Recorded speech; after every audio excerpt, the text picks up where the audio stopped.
There is a light that belongs neither fully today nor tonight. A golden glow that falls over the Atlantic like an ancient sigh, brushing against sleeping volcanoes and cliffs that seem to remember something we have long forgotten. What happens when a place exists between two worlds? The Canary Islands live on that invisible edge, between Africa and Europe, between fire and ocean, between history and myth. They are a bridge suspended in time, where the footprints of the ancient guanches mingle with the voices of the wind and the lights of ships still chasing horizons. This is a journey through the centuries, guided by a light that reveals everything, the one born from the sun, but also the one held by the landscapes, the stones, and the memory of those who never stopped gazing at the sea. Before the world knew of their existence, the Canary Islands were already a universe unto themselves, a chain of mountains rising from the ocean like fragments of another era, where life followed its own rhythm, unbound by maps or the ambitions of those who had not yet learned to look beyond the horizon. Here lived the Guanches, a people born from isolation and an intimate dialogue with the earth. They dwelled among ravines and caves, where the fire of the volcano and the murmur of the sea marked the cycles of life. They believed the mountains were alive, that the winds had names, and that the stars were messengers. Their relationship with nature was not one of domination, but of listening, to the breath of the island itself. In the green valleys of Tenerife and the arid slopes of Gran Canaria, they herded goats, cultivated grains, and shaped pottery engraved with symbols that spoke of a lost worldview. Yet what fascinates most about their legacy are their death rituals. They mummified their dead with such precision and reverence that it challenges the notion of a primitive people. In sepulchral caves, bodies were preserved as if awaiting the return of light, wrapped in skins, protected by amulets, and gazing into eternity. The island's geographical isolation made possible something extraordinary, a natural laboratory where life evolved in solitude. From that distance were born species found nowhere else on Earth: thousand-year-old dragon trees, giant lizards, birds that learned to survive between lava and wind. Even the light behaves differently here, clearer, older, as if the sun, upon touching the Atlantic, stripped itself of all artifice. For centuries, the rest of the world barely suspected they existed.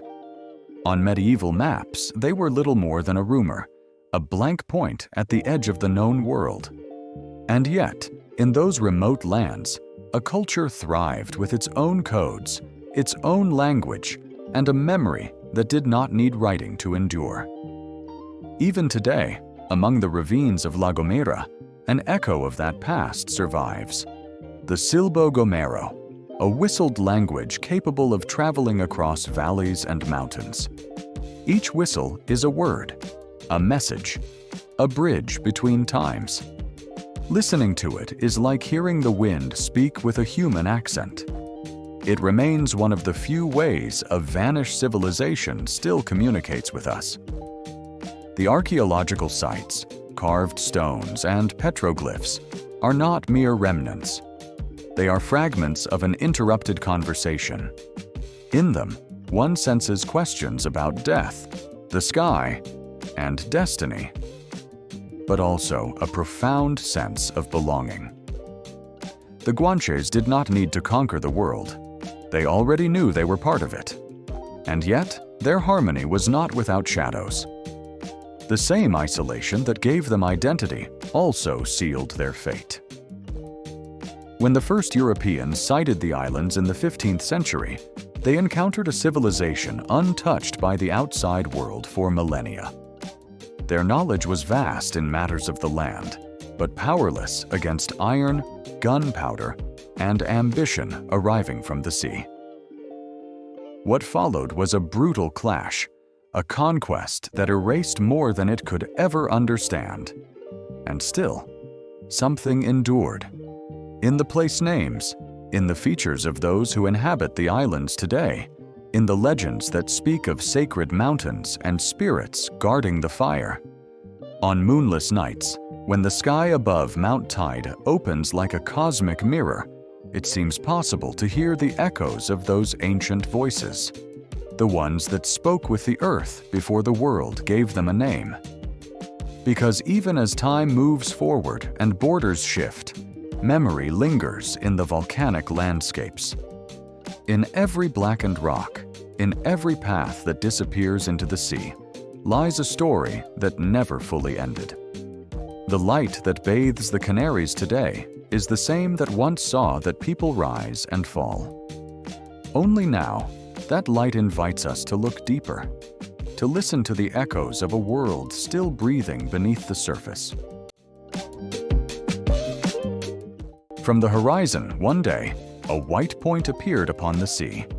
It was neither a cloud nor a seagull. It was a sail. And behind it came the echo of a world about to discover and destroy another. By the mid-14th and 15th centuries, Castilian and Portuguese expeditions had begun tracing new routes across the Atlantic.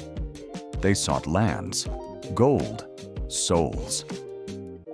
On their maps, the Canary Islands marked the threshold between the known and the unknown, an archipelago suspended between Africa and the promise of the New World.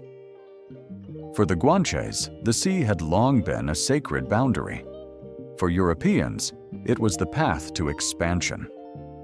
The meeting between them was inevitable. What followed was not a mere conquest, but a violent collision between two ways of understanding existence. The battles for Tenerife and Gran Canaria were long and bloody. The Guanches resisted with dignity, defending their land stone by stone, until gunpowder, iron, and disease imposed a new order. Many were enslaved or forcibly assimilated. Others vanished, leaving behind only traces of their DNA in future generations. And yet, something of their spirit endured. In the cadence of speech, in the names of mountains, in festivals and dances that still carry rhythms older than Europe's arrival. The Guanche memory did not disappear. It transformed. Meanwhile, the Canaries became an open frontier to the world. What for some marked the end of an era, for others was the beginning of a new voyage. The ports of Las Palmas and Santa Cruz de Tenerife became gateways to the Atlantic, where sailors, traders, enslaved people, and dreamers crossed paths. It was the last stop before the Americas, the place where sails were mended, ships were loaded with water and provisions, and men took one last look toward Europe before vanishing into the immensity. The air along the docks smelled of salt, spices, fear, and hope.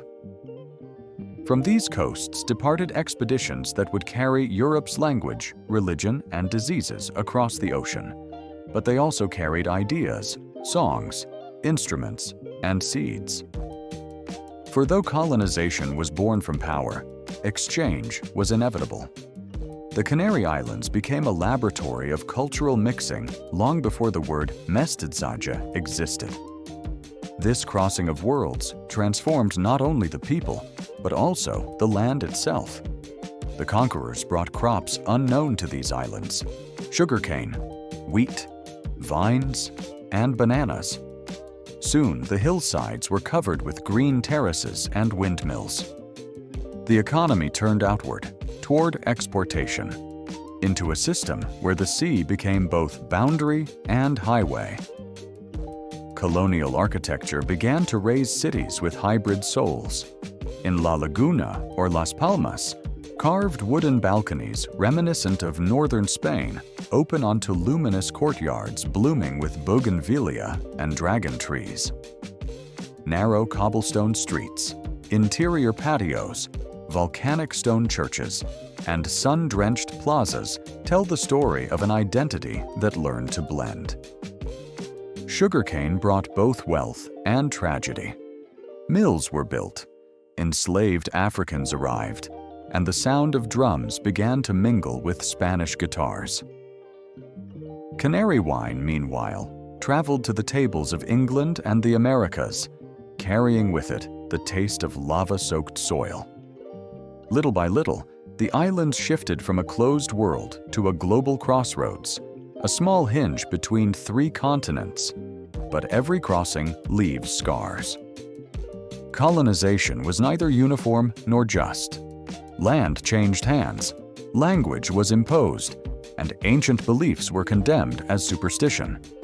Yet the Canaries did not merely receive, they reinterpreted, assimilated, transformed. From that pain was born a new identity, mixed and resilient, still alive today in a folk song, a bowl of gofio, or the way islanders look toward the sea. The 16th century turned the archipelago into a vital outpost of the Spanish Empire. From its ports departed expeditions bound for the Caribbean, Africa, and South America. The Canary Islands became the laboratory of early globalization, a place where the world first learned what it meant to be connected. And yet, amid so much movement, the light remained. The same light the Guanches once revered still bathed the coasts, glimmering on sails and whitewashed walls. It bore silent witness to transformation, to departures and returns, triumphs and losses. Because in the Canaries, every encounter leaves a mark. The centuries that followed only deepened the mixtures, the accents, the music. But it was in that first crossing, in that moment when the ships appeared on the horizon, that the islands ceased to be a secluded world and became a mirror of the entire world. And though time may cover everything with new names, the ocean remembers. When one listens to the wind along the cliffs of Anaga or to the murmur of the port of La Luz, it is still possible to hear the echoes of those voices, the ones that came from the sea and the ones that never truly left. Over the centuries, the Canary Islands became a tapestry woven by many hands. What began as a clash between worlds eventually turned into a web of influences, a cultural fabric so intricate that its threads can no longer be separated. Each arrival, each departure, each new word left its mark. And from that interweaving, something deeply Canarian was born. An identity that doesn't fully belong to any one place, yet vibrates with the strength of them all. From the first generations after the conquest, the islands began absorbing accents and customs. Spain imposed its language and faith, but it also brought its music, architecture, and rituals. The Portuguese left traces in surnames, farming techniques, and the sweets still baked today in the homes of La Palma. From Africa came rhythm, percussion, and a spirituality tied to the invisible. And from Latin America, through migration and trade, arrived new words, melodies, ways of cooking, and everyday gestures that the people made their own almost unconsciously. The result is a culture that breathes mixture. In the Canarian accent, one can hear that invisible blending, a Spanish that sounds like the Americas, with the soft cadence of the Caribbean and the musicality of Africa's coasts. It's no coincidence. For centuries, Canarian sailors and emigrants crossed the Atlantic back and forth, carrying and exchanging words like seeds. That's why island speech still preserves expressions that disappeared from mainland Spain long ago, or why the final ace is pronounced with the softness of sea breeze. The popular festivals are another mirror where that fusion is celebrated without fear. Carnival, with its masks and colorful parades, has European roots, but the pulse that drives it is deeply Atlantic. In the streets of Santa Cruz or Las Palmas, laughter and music blend with rhythms that recall African drums and Latin American carnivals. For a few days, the island dresses up as itself. It laughs at its hierarchies, transforms, and liberates itself. In other festivals, like the Corpus Christi of La Orotava, Spanish traditions of procession and solemnity intertwine with a local volcanic sensitivity. The streets are covered with carpets made of flowers and colored sands from Mount Teide, uniting religious devotion with ephemeral art. It's an act of faith, but also of identity.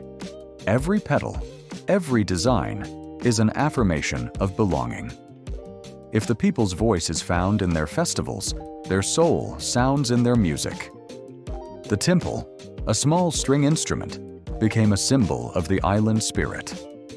With its bright, joyful notes, it accompanies isas and folayas, songs that speak of the sea, of love, of impossible homecomings. Though they sound festive, these melodies carry a subtle melancholy, that of islanders who always live between departure and return. That same duality can be tasted.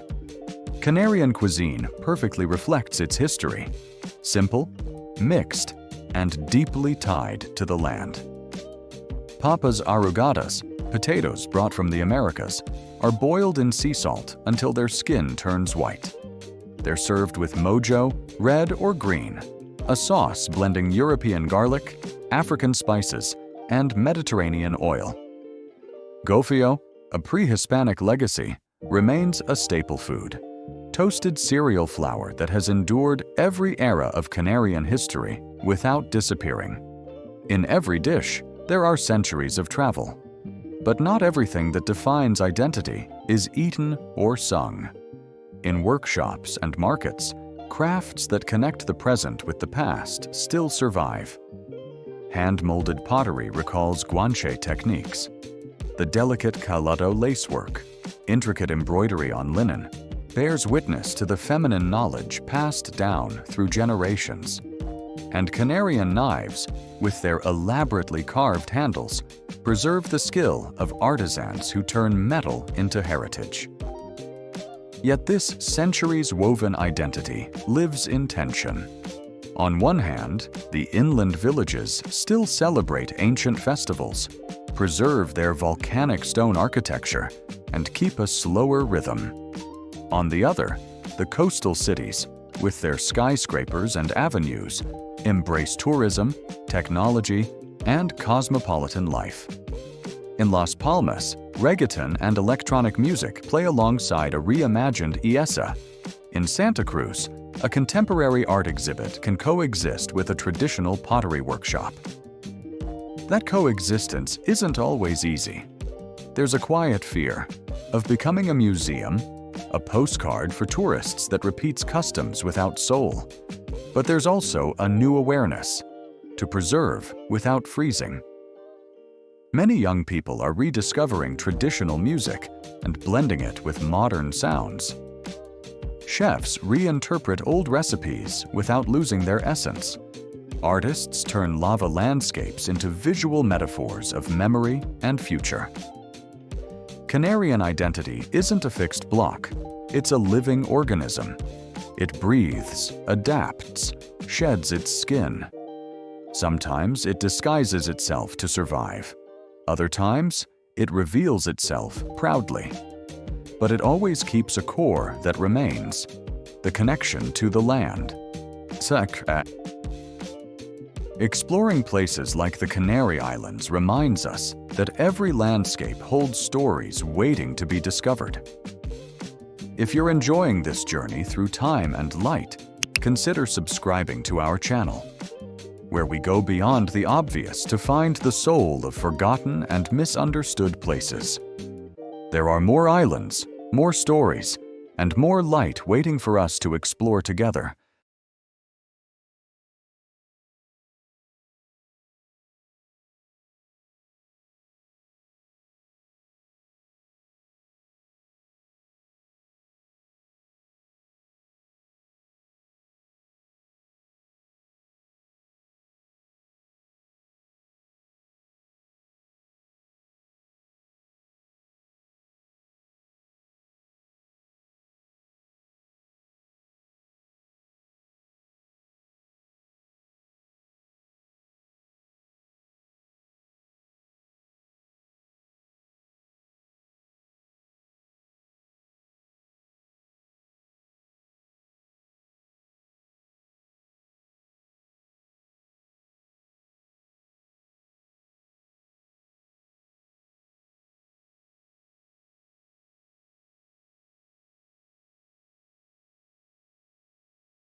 The same sun that for centuries guided sailors and farmers began, in the second half of the 20th century, to attract another kind of gaze, that of travelers arriving in search of a promised paradise. With the tourism boom of the 1960s and 70s, the Canary Islands changed forever. What had once been an archipelago of fishermen, farmers, and emigrants became one of Europe's most coveted destinations. Tourism brought progress, but also uprooting. It was like a wave that washed over everything: the economy, architecture, language, even the way people looked at the landscape. Airplanes began filling the airports with travelers from the north, eager for sun and rest. Within decades, banana fields and fishing villages gave way to resorts, promenades, and concrete hotels that often seemed detached from the volcanic spirit of the islands. Dunes, cliffs, and lonely coves became postcards. And while prosperity came with the visitors, it also brought an odd sensation: the feeling of seeing oneself reflected in the eyes of someone who only comes to look. Two Canaries emerged then. One that lives from tourism, vibrant and globalized, with its seaside promenades, international bars, and shopping centers. And another, quieter one that survives in the inland villages, where church bells still mark the rhythm of the day, and neighbors still greet each other by name.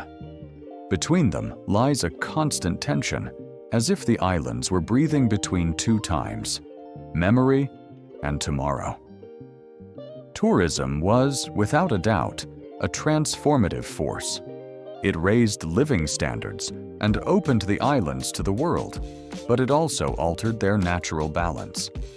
Many coastal areas were urbanized without restraint. Young people left the countryside to work in hospitality, and the landscape changed irreversibly. Yet to reduce recent history to a tale of loss would be unfair. Amid globalization, the Canary Islands also learned to reinvent themselves.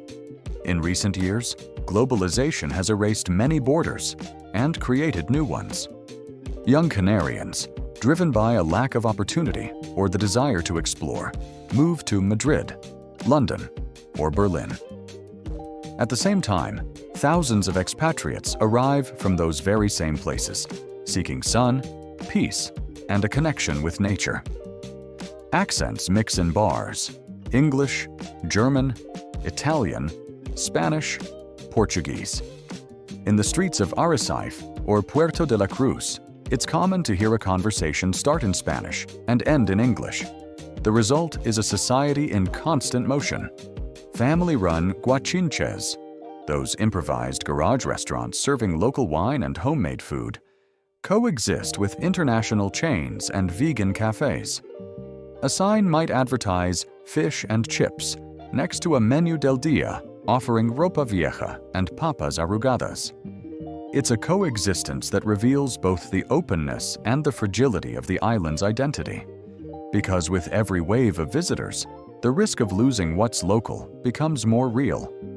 In many historic centers, gentrification has pushed up prices and driven out lifelong residents. Traditional houses are converted into tourist apartments. Local markets become photo backdrops.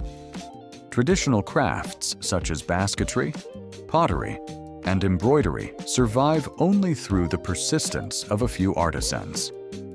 Some villages have realized that their authenticity can be both their salvation and their curse, if it becomes mere decoration. Canarian identity, then, faces an uncomfortable question. How can one remain oneself when everything around is changing? There's no single answer. In some cases, resistance takes the form of cultural recovery movements.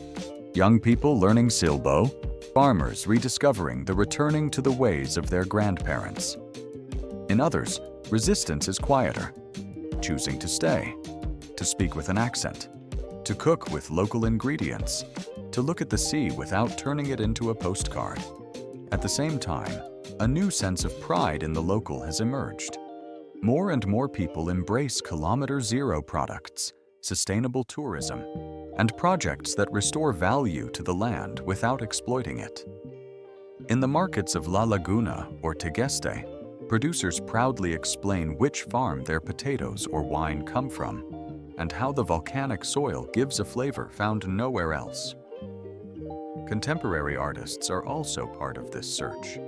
Some reinterpret traditional symbols, the dragon tree, the sea, the lava, through a modern, critical lens.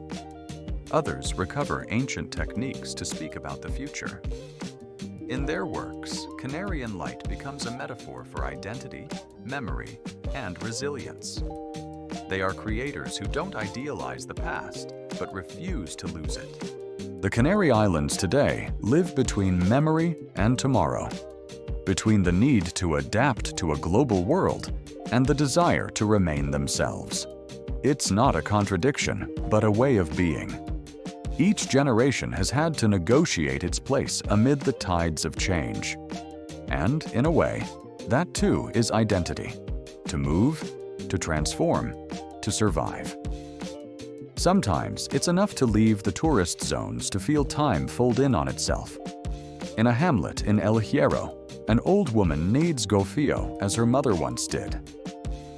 On a lookout in La Palma, a young man flies a drone as Mount Tide floats on the horizon. In a bar in Tenerife, an English waiter learns to say "mi niño" with perfect accent. Among them all, the Canary Islands remain alive, multiplied, diverse. Modernity hasn't erased the soul of the archipelago. It has tested it. Every new building, every landing flight, every language that crosses the air forms part of a broader process, that of a territory constantly renegotiating its identity. The same light that once guided the Guanches, that illuminated the sails of ships bound for the Americas, still shines. Only now it glows over highways, airports, and beaches filled with accents.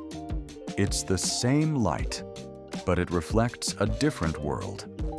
And perhaps that's the true essence of the Canary Islands, their ability to change without disappearing, to be many things at once, to look toward the future without forgetting where their brightness comes from. In that delicate balance between memory and tomorrow, the Canaries continue to seek and find their own way of being. In the Canary Islands, time doesn't move in a straight line. It turns, folds back, rewrites itself. Everything seems made of layers, of lava, of memory, of light. And though human traces change, something always remains, beating beneath the surface. The volcanoes are the true chroniclers of the archipelago. From Teide, rising like a column between earth and sky, to the dormant cones of Lanzarote, each holds within its cracks a story of fire and transformation. They are witnesses to a world born in violence that somehow found balance. Whoever walks across these black lands feels the nearness of origin, the texture of the planet when it was still young. In the laurel forests, relics of the Tertiary period, the air feels different, humid, almost suspended in time. These forests are fragments of a remote past when Europe's climate was tropical, surviving extinction only here, in the highlands of Garajone or Anaga. To walk beneath their branches is to enter a capsule of life that refuses to disappear. And then there is the sea. That Atlantic, which was a border, a path, a grave. The same sea that brought the conquerors, carried away the emigrants, and now welcomes tourists. The waves that break upon the black sand beaches are the same ones the ancient Guanches watched from the horizon. In them, an echo of an earlier world still resounds, a voice repeating, "Everything changes, but the water always returns." In the inland villages, far from the resorts, there are still those who keep the pulse of tradition. Elderly people who remember songs, legends, and sayings that never made it into books. In small squares at dusk, stories are told over wine or coffee. Stories that blend the real and the imagined with ease. There are musicians tuning the timpal, a small, bright instrument that sounds like a smile. Their melodies don't belong entirely to the past or the present. They are bridges between both. At festivals and pilgrimages, isas and folias are still sung, moving even the youngest listeners, as if something deep inside remembered who we are. In the kitchens too, memory survives. The hands of grandmothers still knead gofuyo, fry limpets, or prepare papas arrugadas with mojo picon, repeating gestures passed down through generations. In each dish lies an entire geography: the arid land, the nearby sea, the blend of cultures that arrived and stayed. But if there is one thing that defines and unites the archipelago, it is the light. That clean, slanted light that bathes the stones, that heightens colors until they seem unreal. Painters, photographers, and writers have tried for centuries to capture it, never quite succeeding. Because Canarian light doesn't just illuminate, it reveals.